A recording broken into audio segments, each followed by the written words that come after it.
जे 2 वर्षाची पूर्ण मेहनत होती ते 2 मिनिटातच आपले पूर्ण हे झालेले आहे, खाक झालेले, डाऊन झालेले.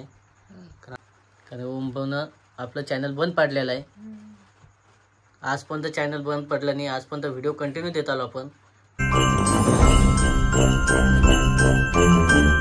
नमस्कार, स्वागत आहे सर्वांचं आमच्या यूट्यूब चॅनलमध्ये. मी आईचं चालू इकडं.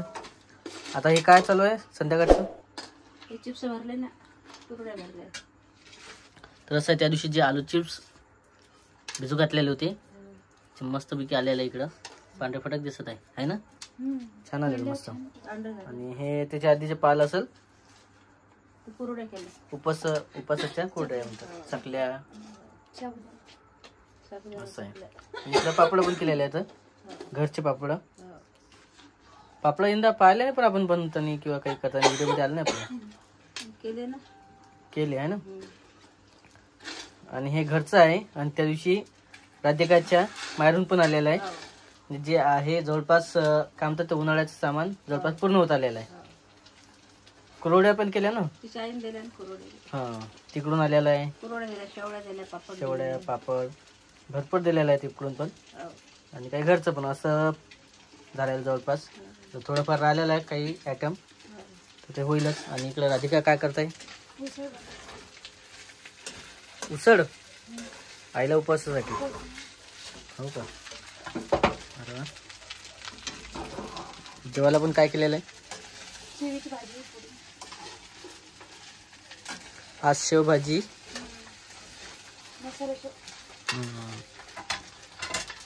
मसाला शेव रट्टा आहे सर्व. आणि कालचा गुढीपाडवा झाला. गुढीपाडव्याला आपल्याला खूप हे करायचं होतं, जसं काही घरी गुढी उभारायची होती, पण काय आलं होतं चालत नव्हतं. त्याच्यामुळे आपण तिकडे गेलो होतो मावशीच्या घरी दर्शनाला. आणि पहिला सण होता त्याच्यामुळेच दर्शन वगैरे घ्यावं याच्या हिशोबानं तयार केलेले होते राधिकानं. आणखी पण त्यामध्येच गुढीपाडव्याला नवीन वर्षालाच दर्शन झालेलं आहे आपल्या. कशाचे? नागोबाचे दर्शन झालेलं नवीन वर्षात. लय मोठा साप होता ते. आणि ते डायरेक्ट घरासमोरच आपल्या दर्शन झालं.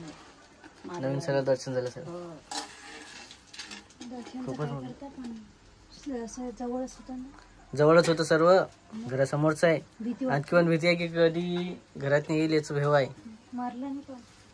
हा मारला गेला नाही, कारण तिथं खूप सारे जे आहे ते क्षेत्र होते बारीक बारीक. त्याच्यामुळे आतमध्ये गेला तो, आणि गेला तर गेलाच. पण याच्या आधी पण तो दिसलेला एक 2 वेळा. आणि इकडं थोडंसं चालू होतं गप्पा गोष्टी, कारण इकडं आई आहे, राधिका आहे, सास सुनी आहे, दोघीजण. थोडंसं लवकर झालेलं आहे असं राधिकाचं म्हणणं आहे. पण तरी लवकर नाही झालं आपल्याला. 9च वाजले, ठीक आहे, लवकर नाही झाले. जेव्हा 7 वाजता होईल तेव्हा लवकर जेवण होईल आपलं. 7 वाजता लवकर होतं आपल्या. 9च वाजतात आपल्याला जेवायला, नेहमी 9चा टाइम असतो. पण आज अचानक एवढ्या उन्हाळ्यात नाही, म्हणजे आता सुरुवात झालेल्या उन्हाळ्याचं समजा, आणि पावसाची जे म्हणतात सुरुवात झालेली पावसाला. आता असं आहे की पावसाळ्यात पाणी नाही पडणार. आणि यावर्षी काय असतं माहित आहे का, पावसाळ्यात पडलं पाणी, पण त्याच्यानंतर हिवाळ्यातनी पाणी राहते. ते हिवाळ्यातनी पाणी पडलेलं नाहीये. हिवाळ्यात पाणी पाहिजे होतं. हिवाळ्यातनी जर पडलं असतं तर लवकर जे आहे धरणं वगैरे सुकलेलं नसते. पण धरणं जे आहे ते लवकर आटलेलं यावर्षी. त्याच्यामुळे आता अचानक थोडंसं चालू झालं. पाणी वाढलं तर उलट चांगलं आहे, ते जेवढं येईल तेवढं चांगलं आहे. म्हणजे धरणं पाणी पण होईल धरणाला वगैरे जनावरांसाठी. आणि आईचं म्हणणं आहे किंवा शेतातनी जे बी आहे म्हणजे गवत वगैरे ते पण निघून येईल. तर असं आहे सध्या पावसाला अचानकच सुरुवात झालेल्या उन्हाळ्यामध्ये. गहू नाही ग, गवत, तण म्हणतात त्याला. त्याच्यापासून जे आहे बरसातीतनी जे निंदा लागते, बी निघते, फवारे मारा लागते तणनाशक वगैरे, तर ते कमी होण्यासाठी उन्हाळ्यात जर निघालं ते कमी होते आणि कमी निघते बरसाळ्यातनी. बस पावसाळ्यातनी मला वाटलं की सोयाबीनचे दाणे पडले असे ते 2 वर्षापासून आमचे व्हिडिओ कंटिन्यू चालू झालेले आहे. पण राधिका येऊन किती दिवस झाले आपल्या व्हिडिओमध्ये? 8 महिने 7 ते 8 महिने झालेले आहे. तेव्हापासूनचे हे व्हिडिओ चांगले जात आहे. पण आज अचानक आपल्या चॅनलला काय झालं?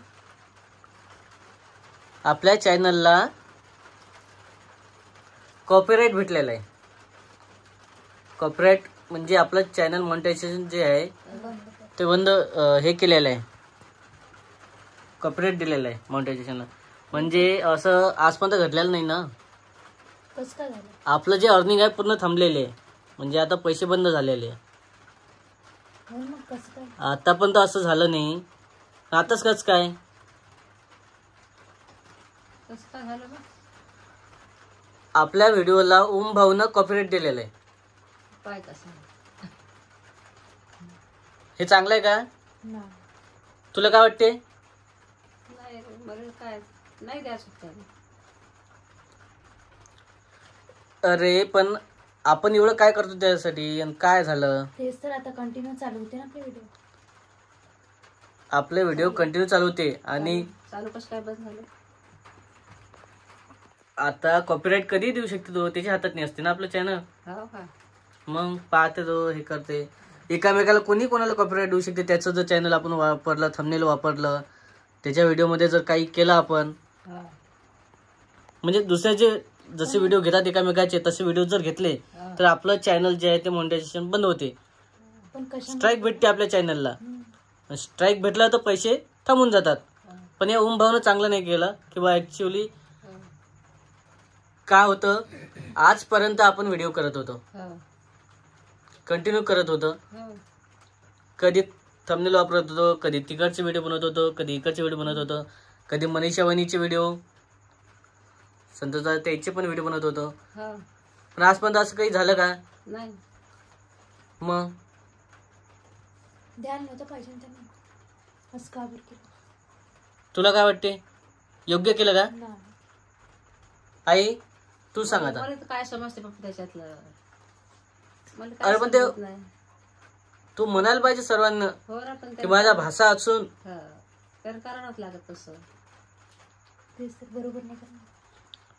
आता कसं व्हिडिओ चालू होते ते अचानक बंद पडले ना. आजपासून जे आहे अर्निंग पूर्ण थांबणार आहे. आपल्याला आता काहीच याचा जे आहे व्हिडिओ करण्याचा फायदा होणार नाहीये. मग आता काय करायचं? मग आता त्याला म्हणा कसं केलं म्हणा. आपण ते योग्य वाटलं का? ते पटलं का? कसं पण काही पण कॉपीराईट द्यायचं. आता कुठे वाढले होते आपले व्ह्यू? मग आताच तर व्हिडिओला सुरुवात झाली होती. आणखी पुन्हा जे आहे व्हिडिओ आपण जे आहे ते चांगल्या प्रकारचं करायला सुरुवात केली होती. कारण त्यामध्ये नवीन नवीन कंटेंट आणलेले होते आपण. आता जर चॅनल बंद पडलं किती वांदे झाले. तर म्हणजे मग हे पण मूड ऑफ होऊन जातं ना. हो ना. काही येतच नाही आपल्याला पेमेंट वगैरे त्याचे, तर मग कशाला बनवायची व्हिडिओ? आणखी आता आतापासूनच तर व्हिडिओ लोक जे आहे ते पाहायला सुरुवात झाली होती. आपल्याला त्याच्यापासून एक जॉब होता ना, त्यापासून आपण व्हिडिओ बनवायचे. पण आता काही नसल्यामुळे आपण कशाला बनवायचं? काय आता कसं व्हिडिओ बनवणार? आजपासून आता व्हिडिओ बनवावं की नाही बनवा हा प्रश्न पडलेला आहे. नाही रे, बनवून टाका. आपण ते काही फायदाच नाही तर बनवून काय फायदा? दुरुस्त करा ना. दुरुस्त करायसाठी आता त्याला आपल्याला कंपनीला जालन्याला जावं लागणार आहे. जाऊ मग. तर आईला नाही तर आपल्याला मला तर जावं लागणार कोणाला तरी. म्हणजे कशामुळे केलं? अगं ते सांगताच नाही येत. काही पण बनवू शकतात. आपण एकामेकाला जेव्हा चॅनलचं वापरतो ना व्हिडिओ थंबनेल काही, तेव्हा कॉपीराईट देऊ शकतात ते. म्हणजे जसं ओम भाऊच नाही तर बाकीचे पण देऊ शकतात. पण ओम भाऊन आपल्या व्हिडिओला स्ट्राईक रेट कसं काय दिलं? कोणी हे दिलेलं नाही कॉपीराईट स्ट्राईक रेट म्हणतात. अचानकच त्या ओम भाऊन दिलेलं आहे. त्याला नव्हतं पाहिजे, दिलं तर दिलं, त्याला आपण काहीच नाही करणार. तर हा व्हिडिओ जे आहे आपलं असंच राहणार आहे. कारण ओम भाऊनं आपलं चॅनल बंद पाडलेलं आहे. आजपर्यंत चॅनल बंद पडलं नाही. आजपर्यंत व्हिडिओ कंटिन्यू देत आलो आपण. आजच बंद पडलं आहे आपलं चॅनल. हे योग्य नाही केलं. जी 2 वर्षाची पूर्ण मेहनत होती ती 2 मिनिटातच आपले पूर्ण हे झालेले आहे, खाक झालेले आहे, डाऊन झालेले आहे. कारण आता व्हिडिओ कसे बनवा याच्यानंतर तोही प्रश्न पडणार आहे आपल्याला. मग आता नाही तर नाही व्हिडिओ बंद. नाही मामा तरी जाऊन विचारा लागेल ना, जा लागेल एक दिवस. दोघीच चालू आता काय म्हणून आणि मग ते विचार लागणार आहे. मलाही वाटतं तेच करावं लागणार आहे आपल्याविषयी, तोच पर्याय राहणार आहे, दुसरा पर्यायच नाही आहे. आणि इकडे राधिकाचं म्हणणं आहे किंवा चॅनल बंद करायचं, नाही, चालू आईचं म्हणणं आहे की चालू ठेवायचं. हा तरी विचार आपण असं कसं बंद झालं बा, काय केलं का असं काय ते. तसं नसते, थोड्या थोड्या गोष्टीला एवढं नसते करायला पाहिजे. पण केलं तर ठीक आहे, काही आपण नाही म्हणू शकत त्याला, कारण ते त्याचा प्रश्न आहे. पण याच्यानंतर आम्ही करणार नाही असं त्याला म्हणावं लागणार आहे आणि जे आहे ते सांगून द्यावं लागणार आहे त्याला. चला मित्रांनो, हा व्हिडिओ इथंच समाप्त करता आम्ही. व्हिडिओ कसा वाटला तर नक्की कमेंटमध्ये सांगा आणि चॅनलला नवीन असाल तर सबस्क्राईब करा, लाईक करा सबस्क्राईब करा आणि फॉलो करा. तर भेटू आपण पुढच्या व्हिडिओमध्ये. तोपर्यंत बाय बाय.